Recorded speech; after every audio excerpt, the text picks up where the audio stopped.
What happens when a popular rock radio DJ retires, sells everything, and with his wife takes off in an RV to see America? Ho, ho, ho!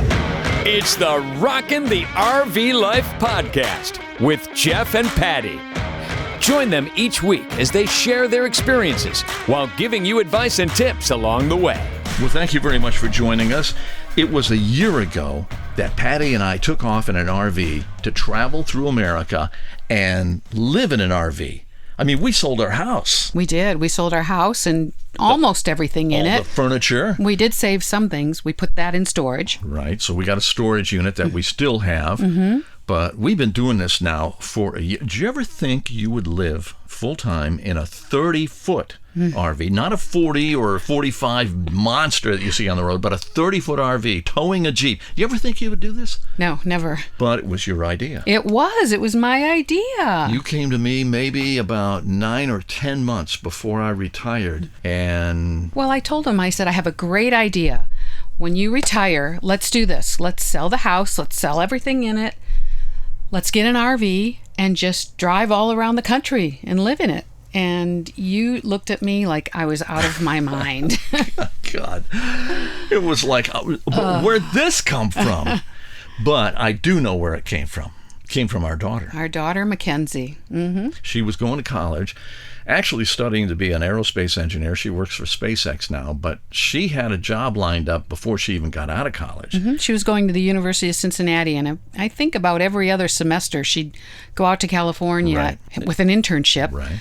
The people she met there, other interns and employees, they all became good friends, and they took her camping to the mountains all around Los Angeles. She fell in love with it. So when she graduated from college, and she had a couple months before she had to be out to Los Angeles for her job, she came to us one day and she said, you know what? She said, I'm just going to drive across the country by myself. Right after I graduate, just take my time. Yep. On my way to my job. I'm just going to sleep in my car. I'm going to camp out. And she was really good. She's really good at camping. I mean, she's fantastic. She's got a tent. So good. She's got all her stuff and everything. And I looked at her and said, like hell, you are going to drive across the country by yourself. You know, at that age, you can't tell them what to do. No, I know that. That's the thing. So I said, okay, I'm willing to sleep in a tent, and I'll go with you for part of it. You know, This is Mrs. Electric Blanket. I got to have my pillows. I got to have the right bed. Right, and all this stuff. And you must have been terrified. No, I guess. I don't think so. I think it was scary, but I just was so excited to spend all that time with Mackenzie. Right. I thought, that's okay. And I couldn't get away because I had to work. Right. So you actually took a Greyhound bus to meet her because she had gone down to see my niece. She had already left. Her cousin. She went down to South Carolina to meet up with her cousin for a few days. So then from there, she was going to head north. Up into Montana. Yeah, and head that way. So what I did was I got on a Greyhound bus. I took the Greyhound bus to Louisville, Kentucky, and we timed it so that she was going through Louisville, Kentucky at the same time I got off the bus. Mm-hmm. I think I waited 10 minutes for her, and there she was. She picked me up. Here are these two miracles. Number one, Patty considering camping and sleeping on the ground. And number two, Patty taking a Greyhound bus. How many hours did it take to get to Louisville? Oh, I think it took about 5 maybe. Oh, wow. That is a whole nother podcast. Well, there was a few stops in between. So, yeah, that was quite interesting. So you finally meet up with Mackenzie. You get all your stuff in the car. Because I had a whole bunch of stuff that I was bringing with me. Right. So, where was the first place you camped out? From Louisville, we went to Chicago, and we stayed in a hostel. Okay. Because she loves hostels because they're inexpensive, and I couldn't get a hotel room. She's like, no, we're staying in a hostel. You're coming with me. You got to do what I'm doing. What was that like? It was very different. Mm-hmm. It was kind of interesting. Well, we got there about late evening, I guess, and she had 2 bikes on the back of her car. Oh, yeah, that's right. 2 bicycles. She had a mountain bike and a regular bike. This was at least a $4,000 mountain bike. Mm-hmm. And then she had a regular bike. So when we got there, she had to take all that off to put it in the storage room of the hostel. You're not going to leave that on a car. Can't leave that outside in Chicago. No. And so just by the time we got that all done and got our room. We went up to the room, and we had to share the room with another woman. She was already in there sleeping. So we had the bunk beds. She woke up, of course, and we were talking to her. She was very, very nice. She was really, really sweet. Did you have to share the bathroom? Well, the bathroom was shared with everybody on the floor. Oh. Mm-hmm. Oh, great. Oh, yeah. That was quite interesting. Mm-hmm. So you must have been horrified. That was not easy for me, but it was an experience. So the next morning we got up, showered, got out, and went to Wisconsin. Mm-hmm. We went to visit Jeff's sister, Mackenzie's aunt. We stayed with her for 2 nights. Then we left there and went to... You drove a long... We drove... Was it 12 hours? From Madison, Wisconsin to Theodore Roosevelt National Park. Wow. Mm-hmm, about 800 miles. But we gained a couple hours, so we were feeling pretty good. So we just kept going, switching drivers and stuff. And by the time we got to Theodore Roosevelt National Park, it was dark. Whoa. So she knew inside the park was a campground. Mm-hmm. So we made our way to the campground on this 2-lane winding road. Right. Came to the campground and in the dark found a place and set up a tent. Wow. So that was my first night. I remember you called me the next day and said, last night I slept on the ground. Yeah, that was really something. How was that, though? Well, it was fun. It was okay. It wasn't like a bed or a mattress, but, I had a sleeping bag. Mm-hmm. I think I had a foam pad with me, so I was able to sleep on that with the sleeping bag. And it was really cool because we got there in the dark, so you can't see anything around you. So when we woke up, the sun was already up and got out of the tent and looked around. It was so cool. It was really beautiful, It was really nice. Did you sleep good that night? I did. I slept really good. Slept like a baby. Yeah. You sleep outside. Oh, yeah. We were just going to stay the one night. Mm-hmm. But when I was walking around, when I went to the bathroom, I saw that there were campsites on the other side of the campground right along the river. And I said to her, we should check out the other side and maybe stay tonight on that side.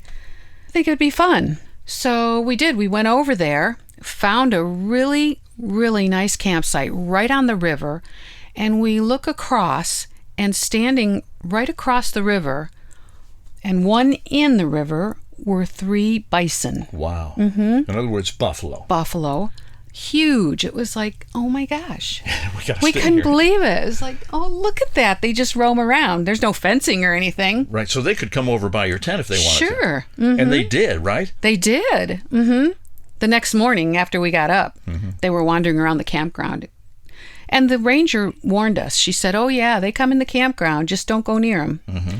So that was really fun to see. That was really cool. You were telling me some people couldn't get to their tent. They had to wait. Yep, they had to wait because the one was hanging out right outside their tent for the longest time, and they couldn't go until it walked away. So anyway, that was a lot of fun just exploring Theodore Roosevelt National Park. She knows her stuff. She does. She knows how to make the fire. She makes the coffee. Yep, she made coffee that morning. She had a little, some sort of a contraption to heat up water on the picnic table with butane maybe or something. Right. I don't know. So she made us coffee and it was just so much fun. So that after the second night, I said, okay, I knew on the way there we had passed a Walmart, and I said, let's do this. Let's go back to that Walmart because I think it was about a half an hour away. Mm-hmm. I said, let's get a blow-up mattress. So we did. We went there. We got it. I was so excited. So we drove to Devil's Tower, Wyoming. Wow, cool place. Mm-hmm. So we go to set up the bed, and we had gotten a air pump, a battery-powered air pump to blow up the mattress. But guess what? We forgot to buy batteries. Oh. So we didn't have any batteries. Oh, no. And we couldn't blow up the air mattress. Right. I started walking around the campground just looking for somebody that maybe would have the pump that we could use. Nobody had one. Well, finally, I found a family. And sure enough, they had one. And she said, oh, here you go. Use this. So I used that and took it back to her. So that was nice. So needless to say, the next day we went and got batteries. I bet you did. We sure did. But it was really interesting being in the Devil's Tower campground because there were people across from us who put their fire out and went into their RV to go to sleep. Ooh. I know. I thought, how convenient, all the creature comforts and still enjoying the outdoors and the parks. Yeah, see, we're not 20 anymore, so sometimes some of us need those creature comforts. From there, the next day we went to Mount Rushmore. Oh, wow. That was really fun. That was really cool to see that. After that, we went to Badlands National Park. Oh, I'll tell you. I remember you telling me all this, and I was working at the time, and I'm thinking, oh, man, I'm missing all of this. I know. We knew we weren't going to be there very long, so we took a helicopter ride. Ooh. Oh, that was really, really cool just to see it all Especially that way. over Badlands. That was really beautiful. So let's see. After that, we found a campground in there, set up our tent, and then we drove over to Wall Drug. I think it was about a half-an-hour drive. The famous Wall Drug. In Wall, South Dakota.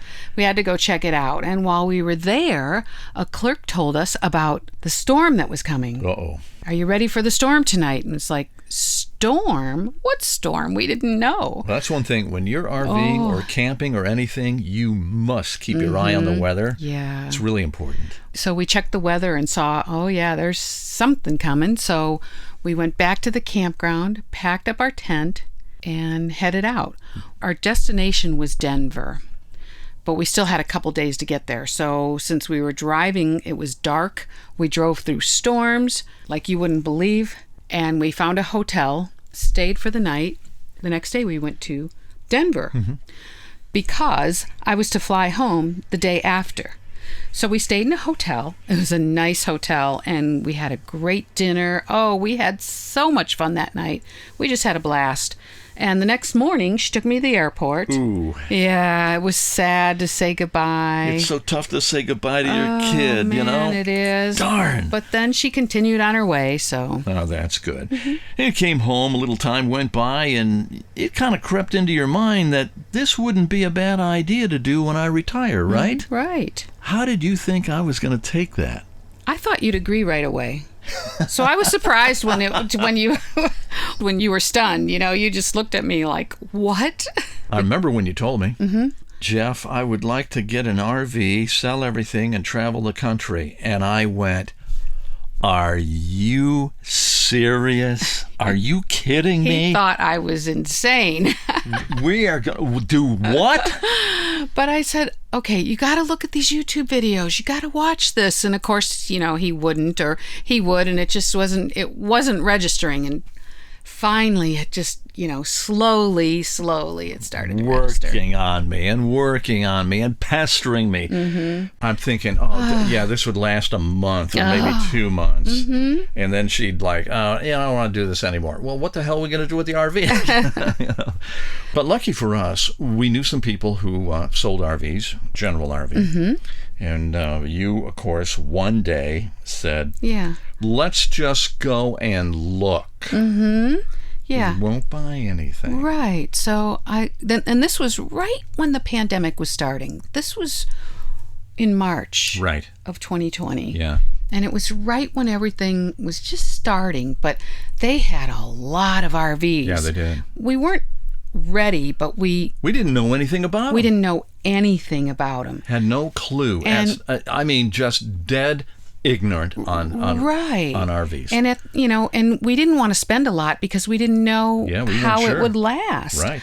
Or what we would do with it. So we decided that, okay, let's look at the C class because we can do that price and get something new. And we looked at a lot of them and nothing stood out. I mean, you got to be comfortable with what you are going to have, what you're going to potentially travel in and camp in and everything. I mean, everybody's different, you know. And we had a lot of questions we didn't know anything about. No. Any of the brands or anything. So we left there and just let that go. That was in March. But then in June, I thought maybe this would blow over. In June, I said, okay, let's go again. Let's go back to General RV again and look again. Because in May, just the month before that, I turned 65. Right. So I was already on Medicare. It was like, okay, let's really think about this. You can retire. Yeah. And so we went in June and looked, and they had barely anything. All the ones that we looked at in March were gone. Yeah. I think they had They had a couple of C's. We were looking 2 or at 3 those. C's Yeah. and nothing, So then our salesman, Yeah, John. John Taylor, he said, I have a used Class A motorhome. Why don't you just look at it for the heck of it? We went over to it, walked in, and it just felt right. It was like, oh my gosh, I love this.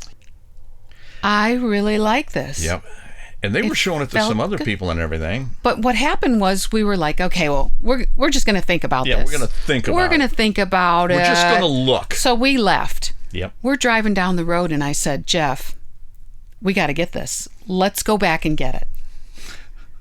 Let's go back. And we called John said, we're coming back. Right. We actually made an offer on the phone. We did, yeah. And we went back, and we bought it. And we bought it. And right as he's doing the paperwork, another salesman had another couple that were just coming in to write a contract, and it was like too late. We normally don't make decisions like this. We didn't even drive it. We didn't even drive it. We just bought it. We just bought it. We didn't even know anything about any of them. About it or it's anything. ridiculous. And we bought it. It was a year old. I guess the guy had broken his hip, and his wife didn't want it, and he didn't want it anymore. And anyway, it was ours.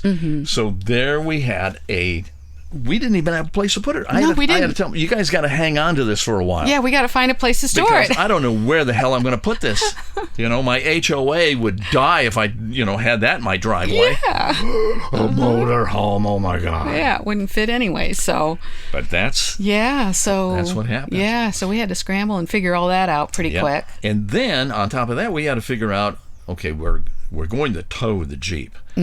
So now we've got to... Because we already had the Jeep Wrangler. Right. So that was perfect. So we got the motor home. We found a place to put it and store it, and it was a great place. It was in Hinckley that we stored it and everything. And we would take it out and test drive it in parking lots. And remember Sterling Jewelers? Oh, yes. We drove in the Sterling Jewelers parking lot because it's so huge, and it was already... And it was closed because of the pandemic. Nobody was working. But they had security guards. Yeah.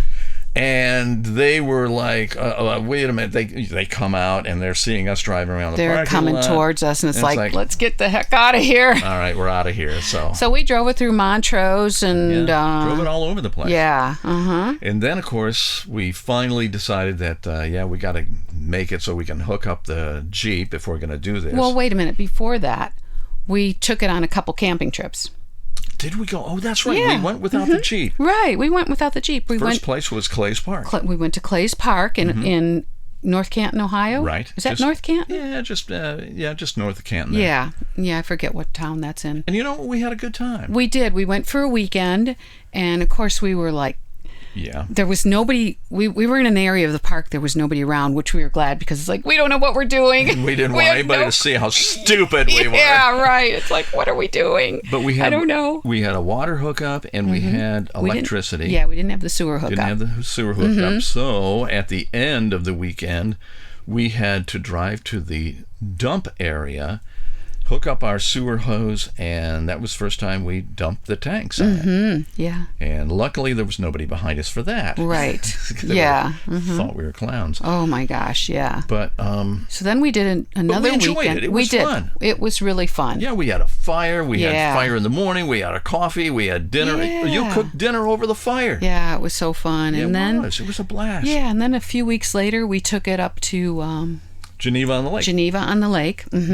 That was great. In Ohio, and a lot of fun. That was fun. We stayed for the weekend up there. I think a place called Hearthstone. Yes, Hearthstone, and they wouldn't allow fires, which was kind of a bummer. We couldn't have a fire there, but we enjoyed it.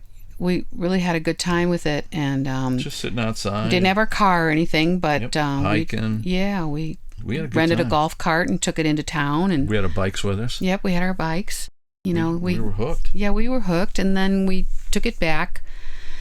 We would take it back to the storage place. It was an outside storage facility. Work on it.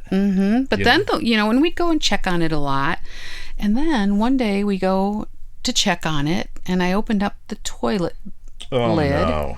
and gnats come flying out. Yeah, we had some flying gnats come out. And it was like, where'd these come from? What did we do? We messed something up. Oh, my God, yeah. So, that took a while to get rid of. This is the way you learn, Oh, But we got yeah. rid of them pretty quick. We figured out. did. There's always something on YouTube, and, people have Yeah. been through this and everything. So that's just part of the deal, Right. And you've got to be able to service your RV. You've got to be able to take care of it. You got to be able to fix things, and things will go wrong. Yeah. That's just the way it is. You get kind of used to that. Yeah.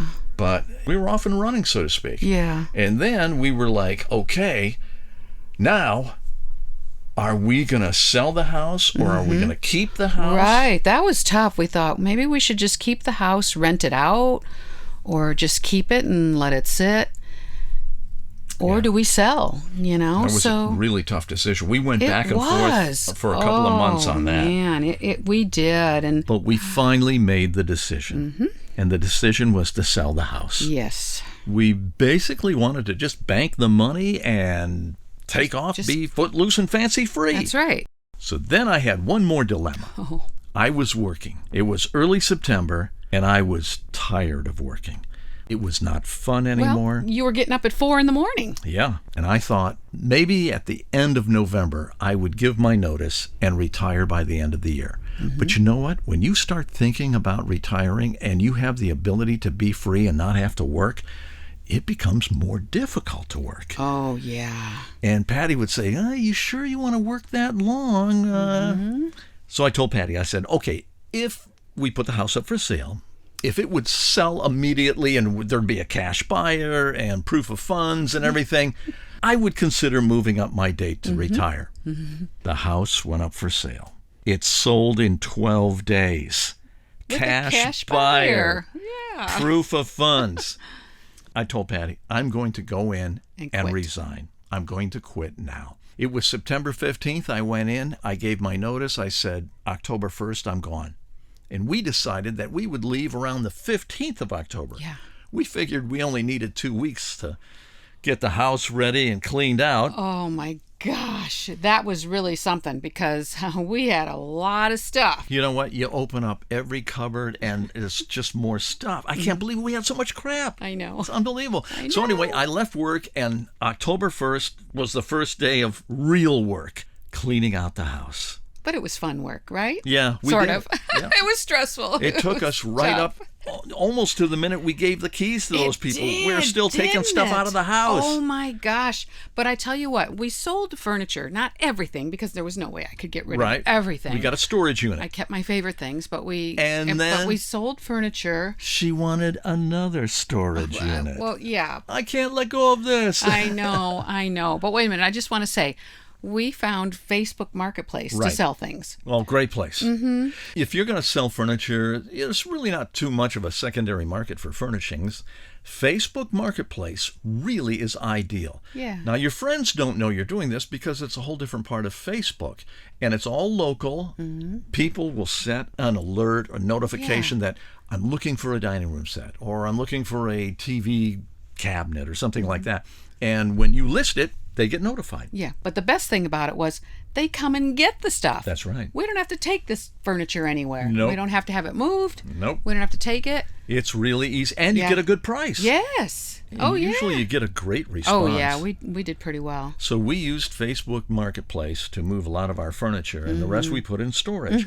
Now, we eventually came back and consolidated the 2 storage units into one. That was a must. Yeah. But I just want to say one thing though. It's interesting in the campgrounds, we meet so many people, and a lot of them say, oh, I could never sell my house. Right. So they're just, they'll go out on the road for a month or whatever, or vacation, and then go back home. A lot of people do that. But for us, it was nice to just have no end in sight and just go. No strings attached. Yep.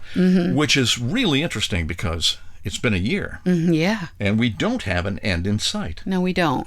We have visited and explored places where we've said to ourselves, wow, we could really live here. But we've also had times when we've said, I don't want to do this anymore. We've had plenty of issues that have really really tested us. And you're going to hear all about it, everything, in upcoming episodes. Hopefully you can learn from some of our mistakes if you ever want to try this. If anything, you are going to be very entertained by the stories.